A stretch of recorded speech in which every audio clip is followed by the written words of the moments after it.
అందరూ ఒకేసారి స్టార్ట్ చేయండి.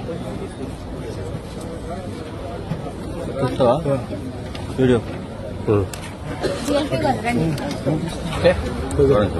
ఆంధ్రప్రదేశ్ ప్రభుత్వం 10 సూత్రాల ద్వారా 2047 నాటికి ఒక స్వర్ణాంధ్రప్రదేశ్ ని స్వర్ణాంధ్రప్రదేశ్ గా తీర్చిదిద్దే సంకల్పం చేసుకున్నమాట అందరికీ తెలిసింది. ఈ 10 సూత్రాల్లో ఒక కీలకమైన సూత్రం స్వచ్ఛాంధ్ర. దీంట్లో భాగంగా మన ప్రతి పల్లెటూరులో కూడాను ఈ వ్యర్థాల నిర్వహణ కోసం ఒక ప్రణాళికబద్ధంగా ముందుకు వెళ్తున్నాము. దాంట్లో భాగంగా మన కృష్ణా జిల్లాలో ఈ రోజు 8 ఈ ఆటోలు మళ్లీ 171 పుష్ కార్ట్లను చెత్త సేకరణ కోసం పంపించడం జరిగింది.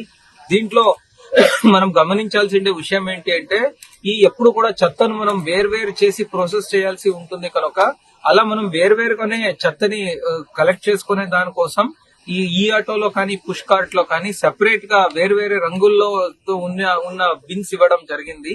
అంటే మనకు గ్రీన్ కలర్ బిన్ అంటే దాంట్లో తడి చెత్త వేయాలి అని, రెడ్ కలర్ బిన్ అంటే దాంట్లో మనం హజార్డస్ వేస్ట్ వేయాలి అని, హానికారక వ్యర్థం. మళ్ళీ మనకు బ్లూ కలర్ అంటే దాంట్లో మనం పొడి చెత్త వేయాలి అనే ఉద్దేశంతో రూపొందించడం జరిగింది. చాలా శాస్త్రీయంగా మన చెత్త నిర్వహణలో శాస్త్రీయంగా చేసే దానికోసం ప్రభుత్వం చేపట్టిన ఇది ఒక మంచి స్టెప్ అన్నమాట. Thank you.